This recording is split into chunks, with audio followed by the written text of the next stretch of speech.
Hello, hello, hello. This is Gerald Salenti, and it's March 16th, 2022. And ladies and gentlemen, and children of all ages, how lucky we are to be with Judge Andrew Napolitano. There's nobody says what he says with the judicial authority and the expertise of what's going on, what it means, and how it's affecting us, and not only in the United States, but around the world. So thank you so much for being here today, Judge, at this very, very, very critical time in our history.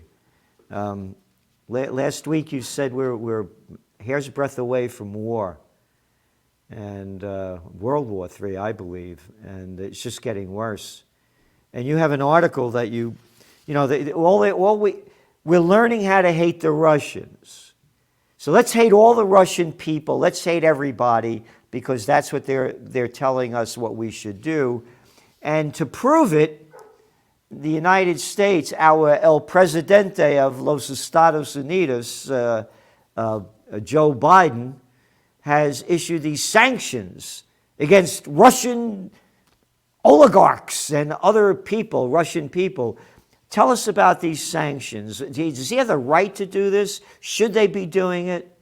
Well, Gerald, good morning. It's always a pleasure to be with you, as the viewers know, because of our respect for each other, no matter what we're talking about. So the sanctions are illegal and unconstitutional. I mean, basically, the president has interfered with private property rights of Americans and of Russians. He has seized assets of Americans and Russians, and he has interfered with the voluntary lawful compliance with lawful contracts. So by by freezing Russian assets in American banks, that's a seizure, just as if the government came into your home and seized a strongbox that had valuable documents in it. The government can't do that without a search warrant issued by a judge based on probable cause of crime. Joe Biden can't do it either.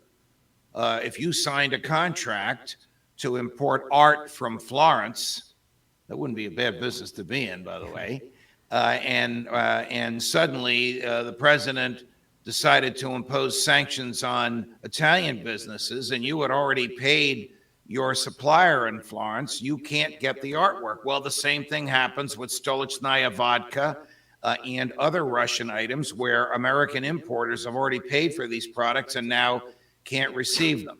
The bottom line is the government, again, this time in the name of hatred, this time in the name of foreign policy, is interfering with the free flow of commerce by declaring people to be human rights violators.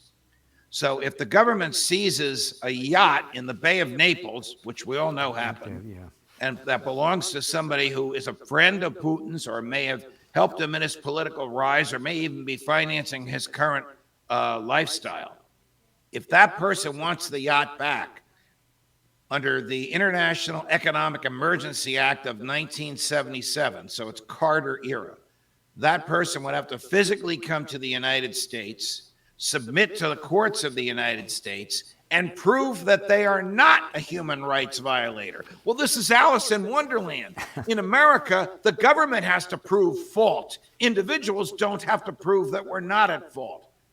That's the statute that Joe Biden has triggered. I don't blame him personally. It's a 40-year-old statute, but it shows how the government has no respect for the Constitution it has sworn to uphold. This is basically a crime against humanity. I mean, yes, it is. Just like Putin is a crime against humanity, yeah. The American government is making it worse. It's reduced the ruble down to about 5% of its purchasing power. So if a loaf of bread cost $5 3 weeks ago, it now costs $25. And the people who are suffering have nothing to do with the public policy of Russia. You see, everybody listening, nobody says what you say with the authority and the judicial background. You went over with the Constitution, what it is. Nobody's saying this. Because the Constitution is an obstacle to the government wreaking havoc on personal liberty and on property rights. So the Congress thinks it can get around the Constitution, Gerald, simply by enacting laws. These two statutes, the International Economic Emergency Act of 1977 and the Magnitsky Act, named after a Russian human rights lawyer who died in a Kremlin jail. That law was signed by President Obama in 2016. These purport to be end runs around the Constitution. The Congress loves to do that because the Constitution was written to keep the government off our backs, to let us use our property as we want, to permit us to engage in free trade with whomever we want to engage in, and to keep the government the heck out of private property and economic commercial transactions. So Congress enacts these statutes to get around us. Oh, it's an emergency. We have to do this in order to repel human rights violators. Where's that in the Constitution? Answer, nowhere. Again, now, has this been challenged in court? Well, who's going to challenge it? You think these Russian oligarchs are crazy enough to come to the United States and file a challenge? Of course not. They're afraid that they'll be arrested on some trumped up charge. Again, everybody want to make this clear. We're totally against this war, so we want everybody to understand that. But what Judge Napolitano is saying to everybody, with the authority and the judicial background that you have, no one else is saying. This is against the law. And what you said with the Constitution is, and how that's there so the government doesn't run our lives the way they want. This is terrible what's going on. You write over here, by prohibiting the use of assets in international money transfers, the sanctions have severely harmed folks in Russia who have nothing to do with Putin's war by radically reducing their purchasing power and eliminating many everyday choices from their spending options. All of this was done by presidential edict. The statute says if the president declares Andranovich Baskapovich, I'm making up the name, to be a human rights violator on his own, without any evidence, without any proof, without any judicial process, he can freeze whatever Mr. Baskapovich has in the United States, and he can seize whatever American agents and their foreign partners can get their hands on, even though this guy has nothing whatsoever to do with this immoral, unlawful, criminal war that Putin is waging against the people and the government of Ukraine.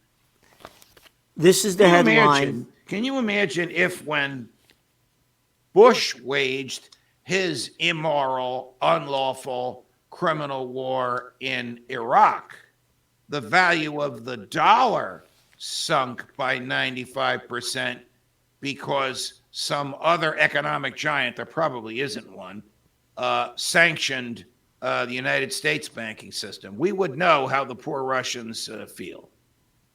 And what you pointed out, Bush's illegal, immoral wars, what if the Russians and the Europeans sanctioned all the American companies for Bush's wars?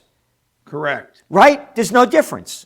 There's no difference whatsoever. You could probably show, it would be a good thing to do if I were still at Fox. You could probably show some really compelling video of innocents being slaughtered and civilians being targeted and suburbs being destroyed by military action and say, look at what Putin has just done.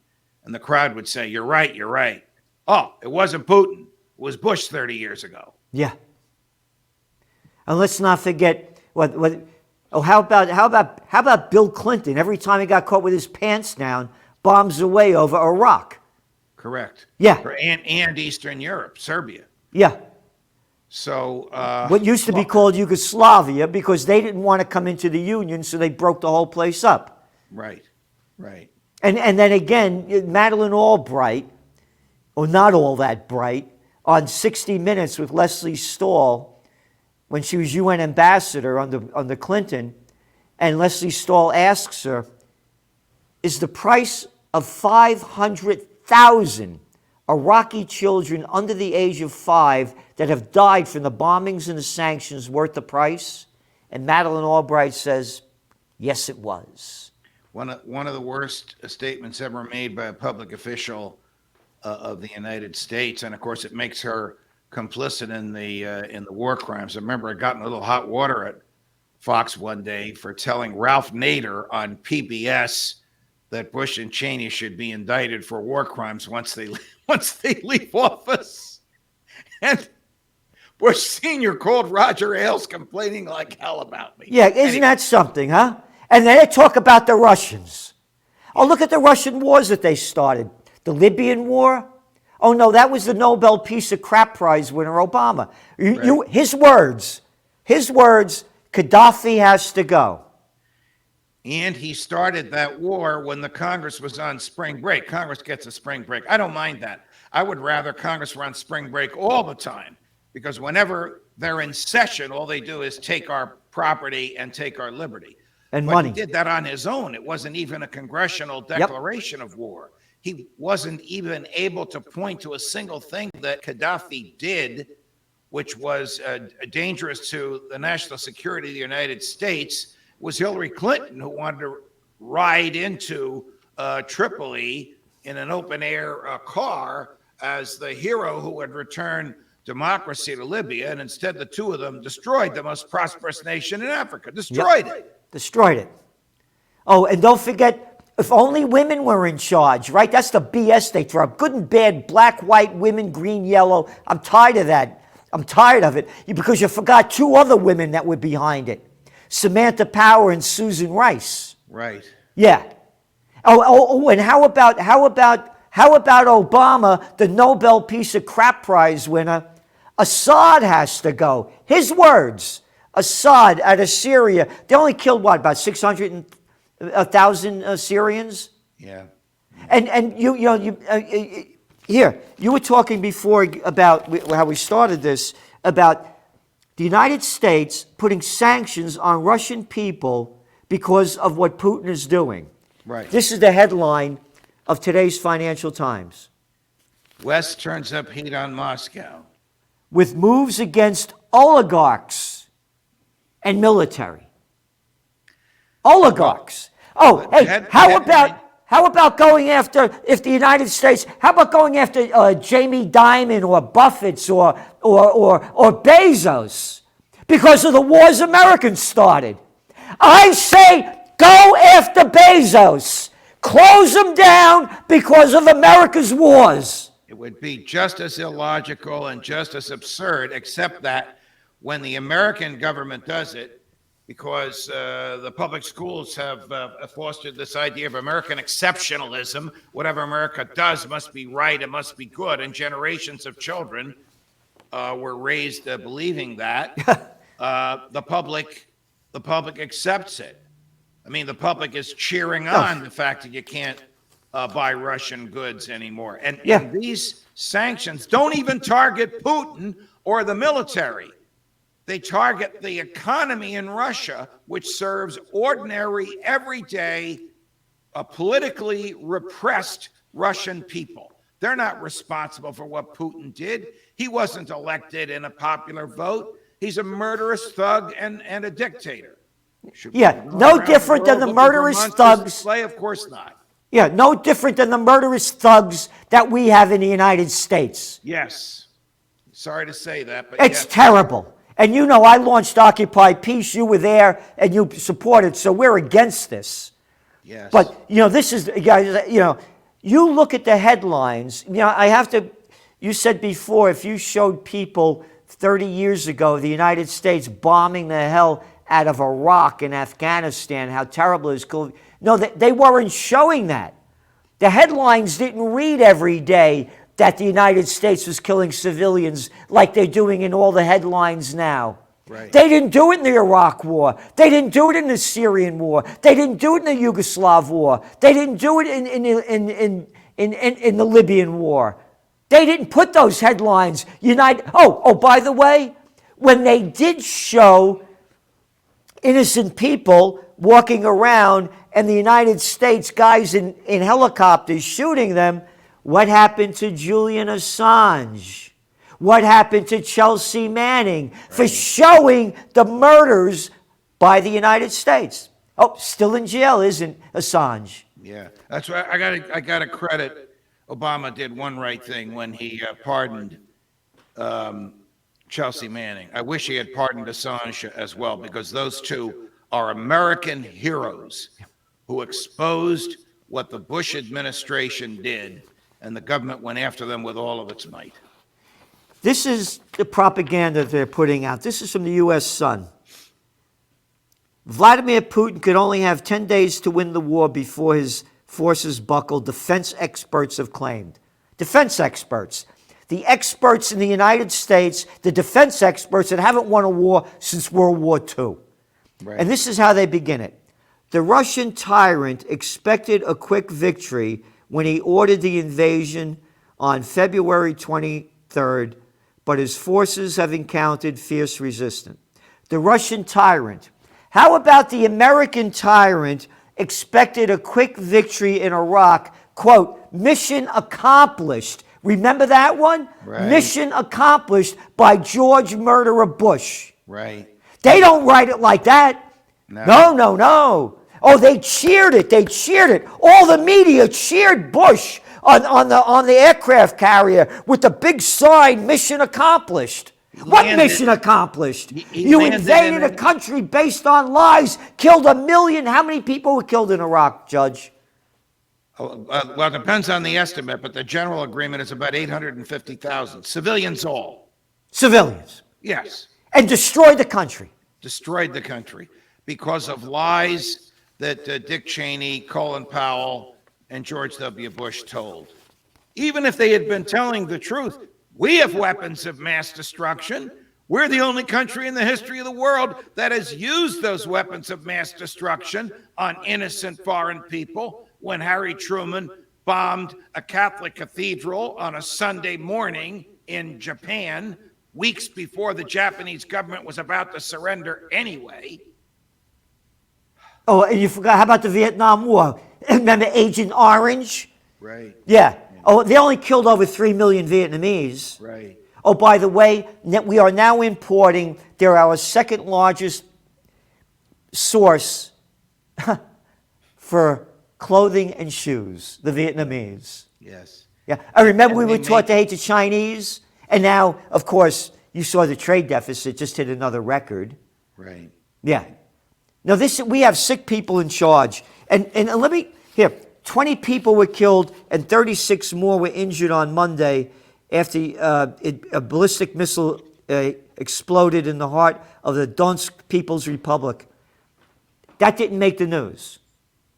That didn't make the news. That's the Russian part of Ukraine. They kill those people. Those civilians don't count. Right. And then, to show you how sick everything's getting, this is the headline yesterday in Yahoo. Second gentleman, Doug Emhoff, tested positive for COVID-19 on Tuesday. Did you ever hear this term, second gentleman? That's the government's new phrase to refer to Kamala Harris's husband. It sounds ridiculous. Second gentleman? Who the hell are you? Who the hell are you? Second gentleman. All right, well, it's not an official government title, and he doesn't get paid anything, but they do call him that, and he does get 24/7 Secret Service protection. Gentleman? Who's this piece of shit that I got to call a gentleman? Second gentleman. And Biden's the first gentleman? I guess that's what it means. Gentleman? The world is turned upside down. I used the phrase in my column, Alice in Wonderland, to mean things are the opposite of what they should be. These statutes are Alice in Wonderland, where you have to go into court and prove you did not do something. That's antithetical to 230 years of American jurisprudence. And then the idea of bowing down to elites in America, that's antithetical to 230 years of history. The people that fought the Revolutionary Wars, the last thing they wanted in America was a class of elites. And that's what we have. The Correct. Second gentleman. Who the hell are you? Second gentleman. Oh, The second gentleman doesn't piss or shit either, by the way. Got to be proper. He's a gentleman. Yeah, what is this crap? And you said it. You said it with the Alice in Wonderland and the Constitution and what they fought against.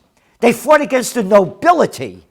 Correct. Yeah. And what with Kamala Harris, where did she get away? She screwed her way up to the top. From the stories that they say back in the day when she was having a sexual affair with a guy that was running a show over there, I believe in San Francisco. Oh, they're elites.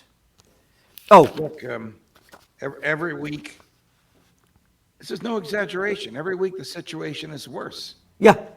Every week governments have killed more people, have taken more freedom, and have seized more assets, and very little is done about it. And in this case, with respect to the so-called sanctions, even though they're coming back to bite us in the butt because gasoline is now around here in northern New Jersey, it's $6 a gallon. Holy cow. And the crowd applauds Biden. I mean, his numbers are going up. Yep. They love war. Again, they follow the COVID war. They're following this. By the way, Zelensky, the guy that used to play in the TV, a comedian as the president of Ukraine, the comedian that became the president of Ukraine. Again, you can't make this up. He just spoke to Congress. Yes. And a Zoom, and he was greeted with 3 standing ovations from an audience of lawmakers. Isn't that a nice name? Lawmakers. Political pieces of crap. We don't need any more laws. These guys that never work a day in their life, that only suck off the public tit, and asked the U.S. to implement a no-fly zone over Ukraine. Quote, is this a lot to ask to create a no-fly zone over Ukraine to save people? Is this too much to ask? Well, how could we possibly enforce a no-fly zone without American fighter jets in the sky doing what? Fighting Russian fighter jets? Then you had the beginning of World War III. Yeah. I mean, I don't blame him for asking for it, but if Joe Biden ever accedes to this, it'll be the beginning of the end. Glory to heroes, Pelosi said in Ukrainian before he began speaking. Zelensky began by saying, I'm proud to greet you from Ukraine, from our capital city that is under missile and airstrikes from Russian troops every day. And we have not even thought about it for a second. Okay. Just like many other cities and communities in our beautiful country, which found themselves in the worst war since World War II, blah, blah, blah, blah, you're going to lose the war. The headlines in Sunday's New York Times was U.S. sending more weapons to Ukraine in defiance of Moscow. What if the headline read, Moscow's sending more weapons to Iraq in defiance of U.S.? What if the headlines read, Moscow's sending more weapons to Afghanistan in defiance of U.S.? Ask one more. What if the headline said, Moscow's sending more weapons to Havana, Cuba, in defiance of the U.S.? Yeah. Then we would know how it felt. So the deal is this. You're not going to beat the Russians. They just sent, what, $13 more billion of our money to Ukraine? Yes. Yeah. As 61% of the people in America living paycheck to paycheck, our roads look like shit. The infrastructure's falling apart. But anyway, they're going to lose. By keeping this going, all they're going to do is kill more people and destroy more of Ukraine. Why aren't they negotiating for peace rather than keeping this going? And they're not going to win. Just more people are going to die and more destruction. Why is no one, I don't hear a peep out there about calling for peace? Because the war helps the military-industrial complex. It helps big government. It is the health of the state. And at this moment in time, it helps Joe Biden. Okay. You said it. You wrapped it up. Thank you very much, Judge. and we have to unite for peace. And you are a man of freedom. You are a justice of peace. And thank you for all that you're doing, because there's no one out there like you with the authority and the judicial background to say what you say with your heart, your soul, your passion, and your spirit as a true American. Again, the judge of freedom. Thank you so much for being here. Thank you, Gerald. All the best.